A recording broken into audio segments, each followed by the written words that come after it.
Good afternoon, everyone. We have a lot of news today, and I have quite a few announcements for you, so let's get to it.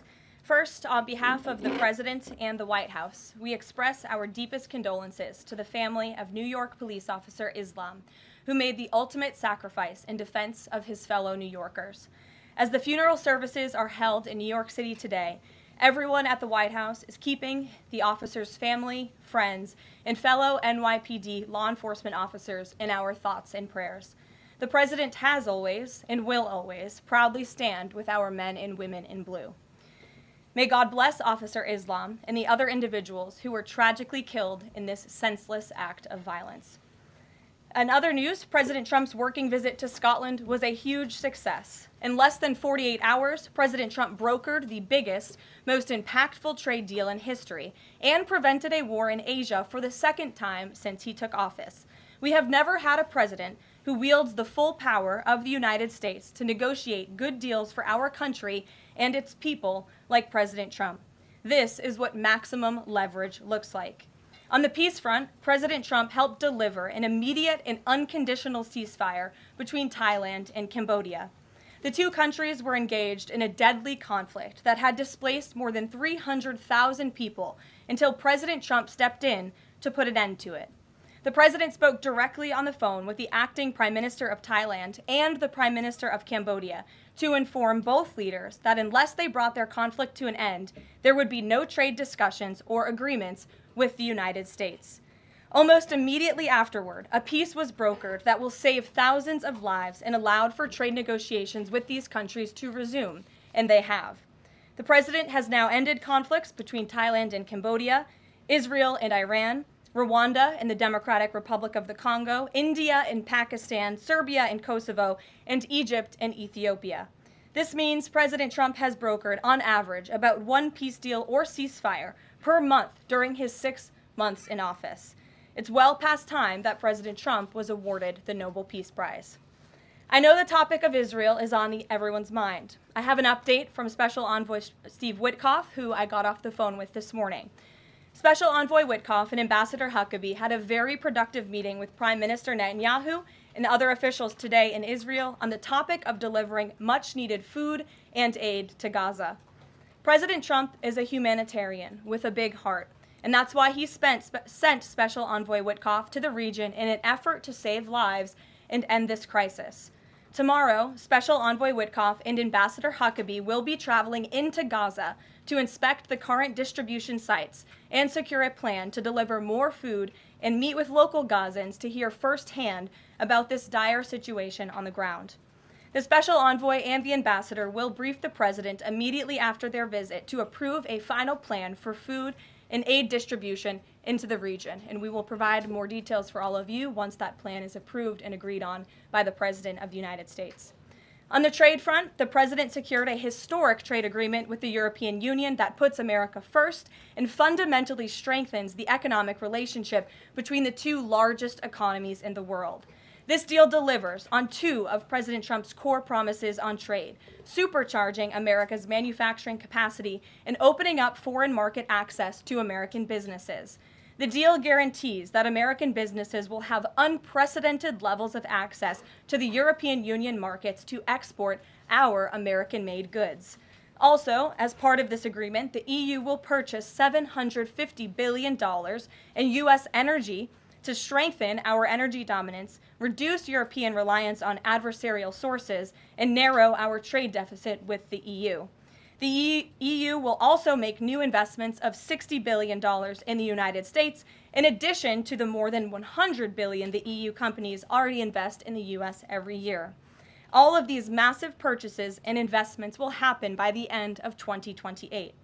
What we are watching is President Trump rebuilding the greatest economy in the history of the world and simultaneously proving the so-called economic experts wrong at every turn. Media pundits said a trade deal with the EU this monumental and beneficial to America would be impossible, but President Trump made it happen.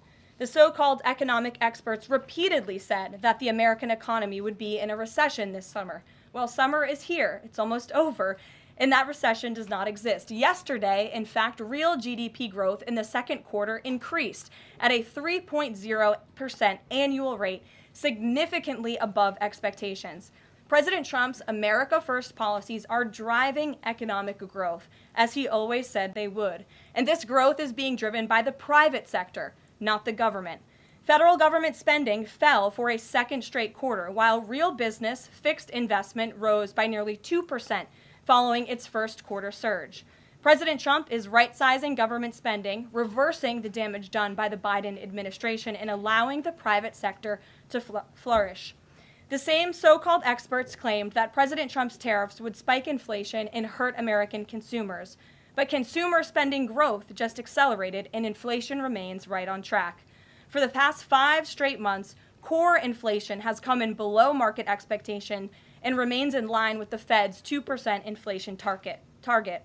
Meanwhile, customs and tariff revenues have already totaled more than $150 billion since President Trump took office, leading to the first June budget surplus in nearly a decade.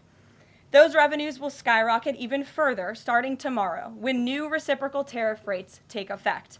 President Trump is restoring America's economic sovereignty by reducing our reliance on foreign countries, boosting investment in the U.S. to the tune of trillions of dollars, and creating hundreds of thousands of high-paying jobs for the American people.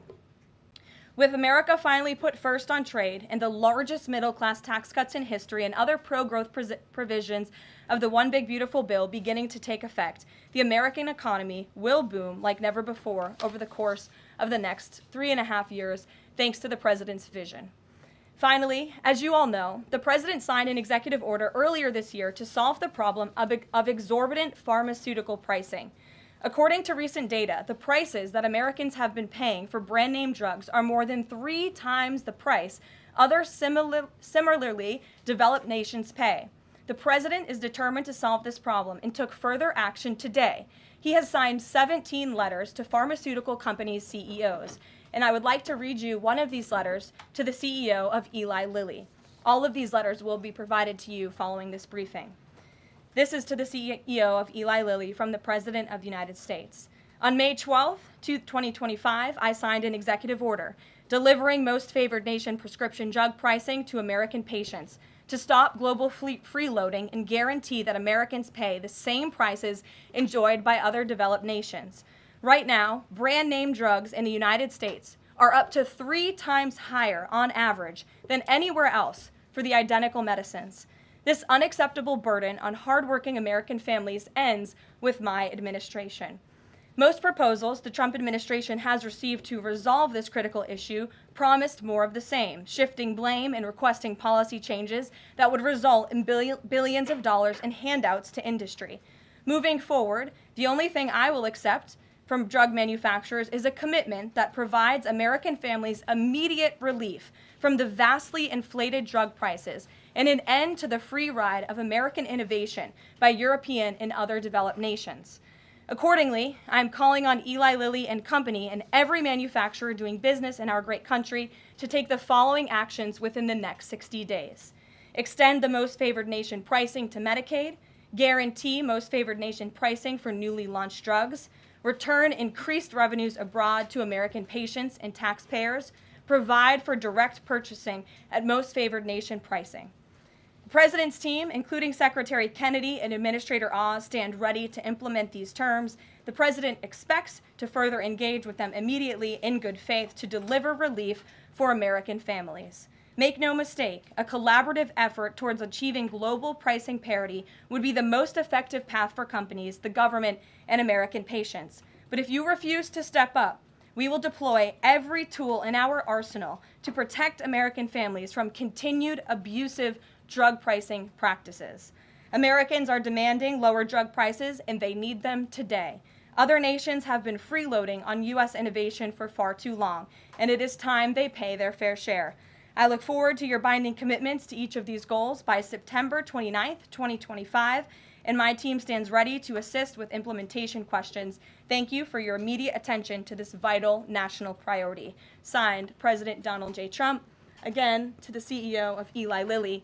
This letter, in its form, has been designed for each of the 17 major drug and pharmaceutical companies in the United States, and we're happy to provide you the full list. And I believe you will see all 17 letters popping on Truth Social very shortly, so you can look out for those, and I'm happy to take any further questions. Before we get to questions, I do have one other announcement from the White House and from the President. We are proud to announce that the construction of the new White House ballroom will begin. For 150 years, presidents, administrations, and White House staff have longed for a large event space on the White House complex that can hold substantially more guests than currently allowed. President Trump has expressed his commitment to solving this problem on behalf of future administrations and the American people. The White House is one of the most beautiful and historic buildings in the world. Yet the White House is currently unable to host major functions, honoring world leaders in other countries without having to install a large and unsightly tent approximately 100 yards away from the main building's entrance. The White House State Ballroom will be a much-needed and exquisite addition of approximately 90,000 total square feet of innately designed and carefully crafted space with a seated capacity of 650 people, which is a significant increase from the 200-person seated capacity in the East Room of the White House. In recent weeks, President Trump has held several meetings with members of the White House staff, the National Park Service, the White House Military Office, and the United States Secret Service to discuss design features and planning.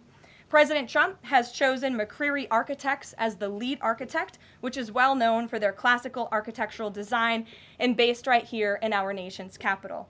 The construction team will be headed by Clark Construction, and the engineering team will be led by AECOM. The project will begin in September 2025, and it is expected to be completed long before the end of President Trump's term. President Trump and other donors have generously committed to donating the funds necessary to build this approximately $200 million structure. The United States Secret Service will provide the necessary security enhancements and modifications. The White House ballroom will be substantially separated from the main building of the White House, but at the same time, its theme and architectural heritage will be almost identical. The site of the new ballroom will be where the small, heavily changed and reconstructed East Wing currently sits. The East Wing was constructed in 1902 and has been renovated and changed many times, with a second story added in 1942. White House Chief of Staff Susie Wiles has provided the following statement. President Trump is a builder at heart and has an extraordinary eye for detail. The President and the Trump White House are fully committed to working with the appropriate organizations to preserve the special history of the White House while building a beautiful ballroom that can be enjoyed by future administrations and generations of Americans to come. In the White House, we will continue to provide the American public and all of you in the press with updates on this project at whitehouse.gov/visit. And if you go there shortly, you will be able to see renderings and visuals of what this ballroom will look like, both the exterior and the interior. I have provided some photos for all of you in the room today. This is the interior of the ballroom space. It's quite beautiful. And then this is the exterior of the ballroom space. As you can see, it will come off of the executive mansion as it sits today, and the East Wing will be modernized and renovated. We're happy to answer any further questions on that, Jennifer. Since you're so eager, I will go to you, but first, as always, I want to start with our new media seat, Ben Weingarten. Why don't you go ahead, Ben? Thank you. In light of the release, the declassification of the annex to the Durham report today, beyond any potential prosecutions, the outcomes of which will likely be uncertain, what does the President believe justice for Russiagate ought to entail? Might it include restitution for those whose lives were upended as a consequence of Russiagate, and perhaps a major reorganization of the national security apparatus?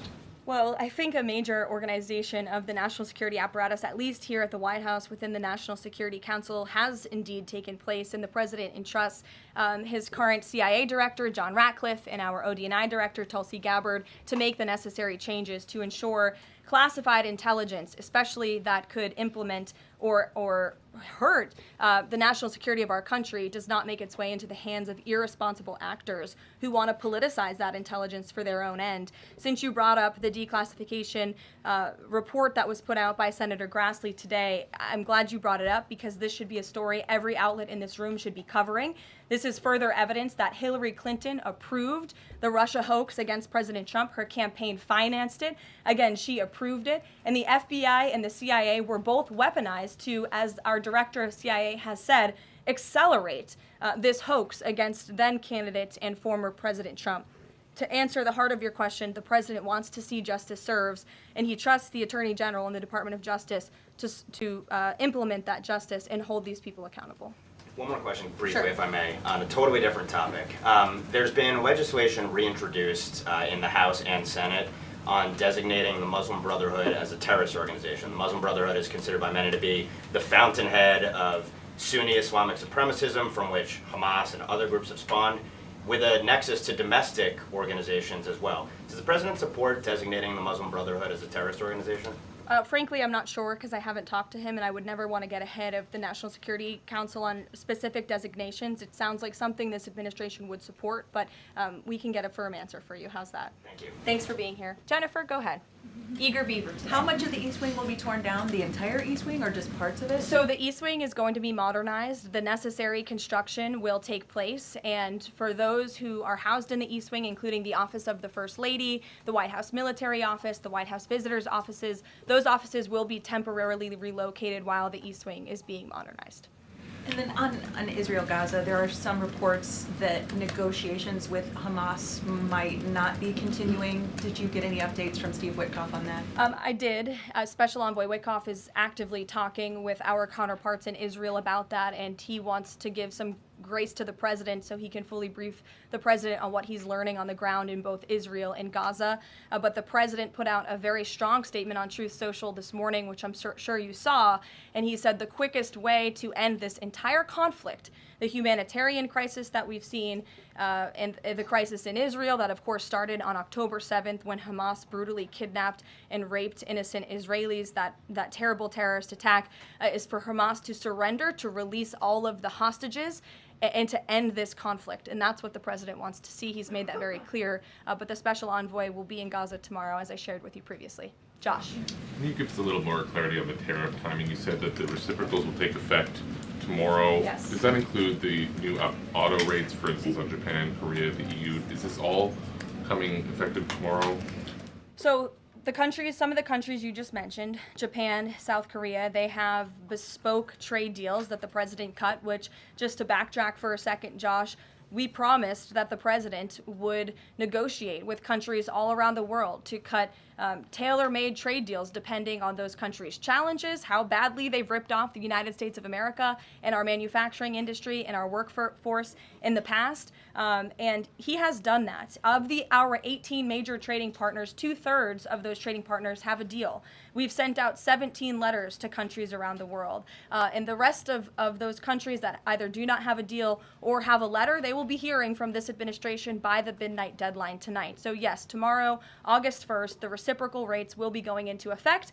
If more deals are cut between now and midnight, I will never count out the president. You've seen him do it before. He cut 3 deals in one day very recently.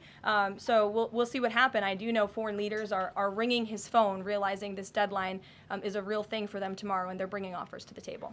And we were reporting that the president wants to meet David Solomon of Goldman Sachs today. Can you say what they'll discuss, if anything, in that meeting? I won't discuss the president's private meetings from this podium, and it hasn't taken place yet unless he gives me liberty to do so. And finally, have you talked with the president about his position on the stock trading ban bill before Congress? He obviously had pretty loaded comments about Senator Hawley. There's some reporting that they've since spoken. What is his position on the current status of that bill? The president has spoken to Senator Hawley, who called him, and the president took that call. As the president said in the Roosevelt Room yesterday, conceptually, he of course supports the idea of ensuring that members of Congress and United States senators who are here for public service cannot enrich themselves. And the reason that this idea to put a ban on stock trading for members of Congress is even a thing is because of Nancy Pelosi.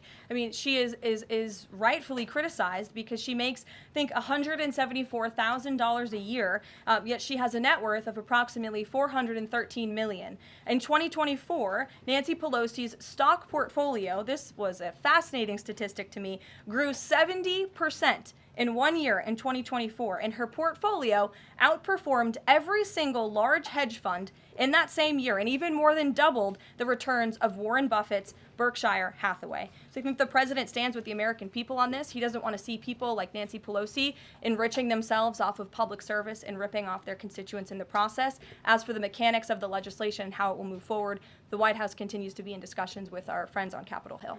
Emily, in a new seat today. Thanks, Caroline. I wanted to ask about this report that the president wants to host a G20 meeting at Trump Durrell. How is he going to do that considering all the preparations that have been going on in South Africa? And also, would that be seen as his businesses possibly profiting from hosting this kind of meeting? I would reject that premise entirely. We have announcements and details forthcoming on the G20, but my understanding is no firm announcement is ready to be made at this time. I did see the report, but we're not in a place to confirm it just yet. Michelle? Just on the tariffs, what are the logistics for imposing those? Does the president have to sign an executive order tonight? What's the timing of that? Yes, and he will be signing an executive order at some point this afternoon or later this evening. And as always, we'll keep you posted when that happens, and it will be released from our office. And there's some of these countries that have they all had contact with U.S. officials, or are there some countries that are going to get letters that have had no opportunity to negotiate with the United States? Well, there's a lot of countries that I know have reached out. I believe it's upwards of 200 countries around the world have reached out to the trade and tariff team. Of course, as I said previously and the president said, we're going to prioritize our key trading partners, which we have done. Like I said, of the 18, 2/3 of those we have cut these tailor-made deals with. But I do know that the trade team has been working around the clock to try to be in correspondence with as many countries as possible. But if they haven't heard from us yet, they will in the form of a letter or an executive order by midnight tonight. We'll go to the back. Sure, go ahead. In the back left. Thank you. Amanda, yes. Thank you very much. I have a ask about the U.S. Amanda, you can go on. U.S. and South Korea tariff negotiations. At the tariff negotiation between South Korea and the United States concluded yesterday. President Trump stated on his SNS, Truth Social, that he would announce the specific details of the investment in the United States at the South Korea United States Summit in 2 weeks. My question is this tariff negotiation a final agreement, or is further negotiation necessary? Well, yes, as you know, the president met with representatives of the Republic of South Korea here at the White House yesterday, and they did, in fact, reach a deal. And South Korea will pay a 15% tariff rate, including 15% on autos, while providing historic market access to American goods like autos and rice. Korea will purchase $100 billion in American energy by 2028. And the centerpiece of this deal is that South Korea has agreed to invest $350 billion at the president's direction to revitalize American industry. 90% of those profits will go to the United States government to help pay down our debt and for other matters at the president's choosing. So it was a very successul meeting yesterday. When is set up the further U.S.-South Korea summit day? I'll get you something on that. I don't have it at my fingertips. Okay, Amanda. Thank you, Caroline. There are a number of congressional Republicans who have raised the alarm about the fact that roughly 80% of pharmaceuticals are either manufactured or their precursors are manufactured in either China or India. There are some pieces of legislation, some recommendations, which include either onshoring, nearshoring, or friendshoring, those components of that. Do you know if the president intends to throw the weight of the executive behind that? I don't have any updates for you at this time. I do have an update on our EU trade deal. I stand corrected. It's not $60 billion in investments. It's $600 billion in investments. I want to make that very clear. And I personally watched the president behind closed doors with the European president in Scotland negotiating this deal. And he got the most juice out of that squeeze that he could. And he was constantly looking out for America's interests. So I just wanted to clarify that one point. Deanna. Thanks, Caroline. For the countries that don't have a deal yet, should we be looking at the April 2nd chart at all?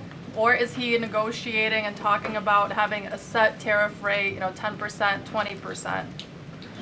Those discussions are taking place with the trade team today, and again, we'll provide further guidance with that executive order once it is signed, and the answer to that question will be in that executive order. Is he looking to provide any more extensions today after his phone call with Mexico? Is there any other conversations like that? I do know that other foreign leaders around the world have reached out, and if the president decides to share the conclusions of those calls with all of you, he will do so himself. But I do want to reiterate what the president said about Mexico. Mexico is still paying tariffs. They're paying a 25% tariff on fentanyl, 25% tariff on cars, a 50% tariff on steel, aluminum, and copper. And additionally, Mexico has agreed to immediately terminate its non-tariff trade barriers, of which there are many. And as the president said, we will continue to talk to Mexico over the next 90 days with the goal of signing a larger trade deal. The key to this, again, is Mexico has agreed to terminate those non-tariff barriers and to continue to work with us in good faith. Mexico is a very unique situation of all the other countries around the world because, of course, we share our southern border with Mexico, which we've seen an increase in cooperation between Mexico's President Claudia Sheinbaum and our administration on clamping down on drug trafficking and human trafficking at the southern border. We appreciate those efforts and will continue to work in good faith and to continue to have these trade discussions as well. Joey. Yeah, thanks, Caroline. Just clarifying on a previous question. President Trump has indicated he's been looking at either 15% or 20% baseline universal tariff. Has he landed on one of those yet? I won't get ahead of the president on that baseline announcement. And then secondly, what did Treasury Secretary Bessent mean yesterday when he called the new Trump accounts for newborns a, quote, backdoor to privatizing Social Security? Does the administration view this new Trump accounts as a way to, in the long term, perhaps privatize Social Security? What the Secretary of Treasury was saying and what this administration believes is that these Trump newborn accounts, which is an incredibly creative and great provision that was in the One Big Beautiful Bill for newborn babies and families and future generations of Americans, will help supplement, not substitute, Social Security. The Trump administration is wholeheartedly committed to protecting Social Security. The president did it in his first term. He's doing it again in this term. But these newborn accounts are another revenue stream for young people to watch their money grow throughout their lives and to one day be able to access those funds so they can hopefully build a home and live the American dream. Jake. Just one follow-up on tariffs and then one not. Is the president at all considering extending the August 12th China deadline at all? Is that in consideration? So look, on China, you heard from the president on Air Force One when we were returning from Scotland. You've heard from the Treasury Secretary as well, Ambassador Jameson Greer. They just spent 2 days in Geneva for their third round of talks with China. And the current policy, the current trade program that we have going with China right now as it stands will decrease our deficit by $5 billion this year. So we are moving in the right direction when it comes to China. And Secretary Bessent and Ambassador Greer continue to be in direct communication with our Chinese counterparts. But is the deadline, is it extension on the table potentially from that August 12th deadline as it stands? I don't think so, but I'll let the Secretary of Treasury speak on that because he's leading these negotiations. Reagan, go ahead. Thanks, Caroline. There's growing frustration that more of Trump's nominees haven't been confirmed. Why does the president think Senate Republicans are so behind, and has he had any further conversations with Leader Thune about it? The president has had many conversations with his friends in the United States Senate about advancing his nominees, his judicial nominees through this process. It is critical that we get these good attorneys in these positions so that we can end the weaponization of justice, so we can have true law and order in our country. It's unfortunate the Democrats are playing political games, but the president has made it clear to Senate Republicans they need to do everything in their power to advance the president's nominees as well. Kelly, go ahead. Caroline, thank you. 2 questions real quickly. Sure. Nigeria. Congressman Chris Smith, Republican from New Jersey, is calling upon the President of the United States to do something in terms of imposing perhaps sanctions on Nigeria for the persecution of Christians living in the northern part of Nigeria by radical Islamic groups. Has he contacted the President yet? And do you know if there's any action that the President will take? I'm not tracking a call between the president and the head of Nigeria. I know the president wholeheartedly condemns the persecution of Christians or, frankly, of people of any faith all over the world, but I don't have any updates for you in terms of sanctions in this part of the world. My second question, Caroline, deals with immigration here in America. As you know, a lot of deportation has been going on. ICE has been going after violent criminals that are here illegally, and rightly so. In the midst of that, there are some evangelical pastors who are stating that it may have gone to a point of being indiscriminate and actually getting innocent people, like members of the clergy. Has the president and has ICE looked at that to see how they can actually go after those violent criminals, but also make sure that members of the clergy are still not being deported? Well, look, the administration has always maintained the position that anyone who illegally crosses our nation's borders is subject to deportation. That's just the law of the land, and we must be a nation that enforces our laws. But the priority from ICE, of course, is to deport, detain, arrest, and remove violent illegal aliens and criminals from our country. And they have been doing that at the rate of thousands of illegal violent criminals every single week, especially in Democrat-run sanctuary cities where these illegal violent criminals have been given a safe haven and have essentially been immune from our nation's laws under the previous administration. That's not happening anymore because of this president and Secretary Noem in the Department of Homeland Security. And we are going to be a nation of laws. And as we've said repeatedly, if you came here illegally, you are subject to deportation. But the priority are those public safety threats that we must remove from our communities. Thank you so much, Caroline. Two questions. So what Hamas hardens its position and Israel provides aid? Do you have any new information on the hostages that need aid too? And second question, we heard President Trump criticize President Macron and Prime Minister Starmer for their statement about recognizing a Palestinian state. What is the president's position on recognizing a Palestinian state, and will he recognize Israeli sovereignty in Judea and Samaria?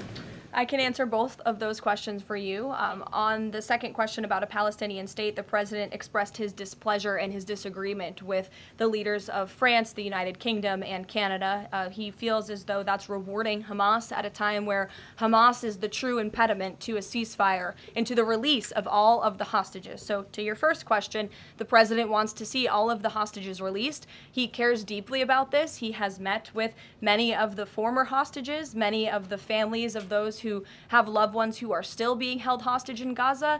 I have met with them too. It is absolutely devastating what these poor people have been through, and the president is always thinking about them, and that's why he's designated his special envoy, Steve Witkoff, who's doing a tremendous job to release the hostages and to end this conflict. But the president has always said the last remaining hostages, now there are 20 living hostages in Gaza, will always be the hardest because Hamas is unfortunately using these innocent people as bargaining chips. But nevertheless, we are committed to seeing this come to an end.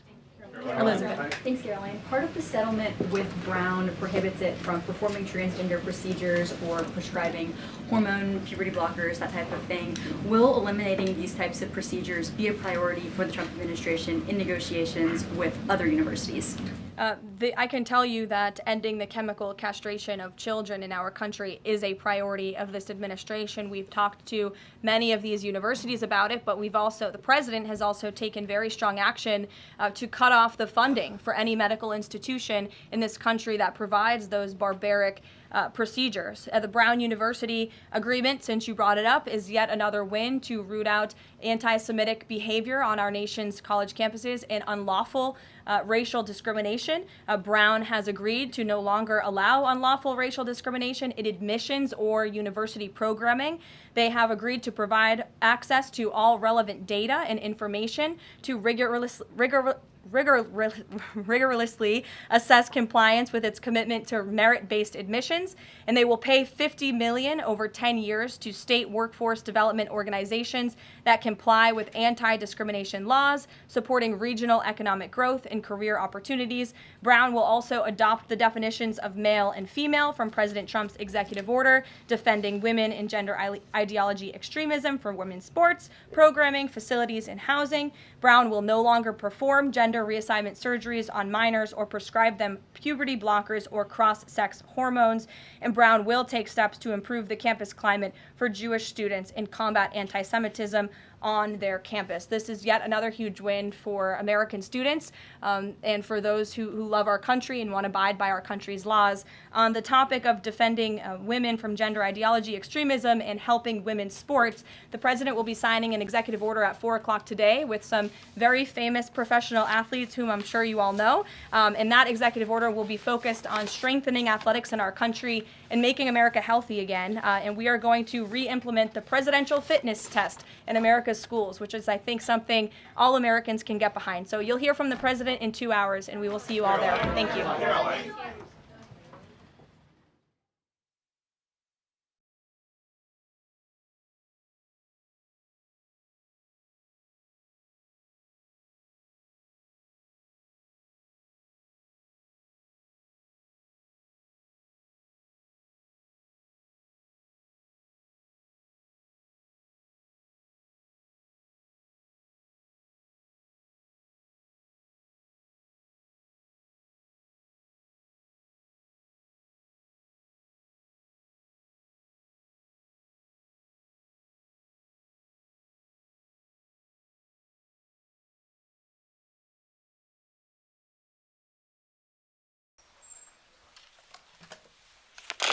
Nice to see you.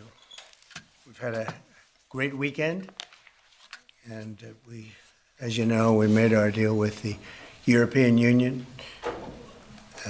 The Japan deal is done.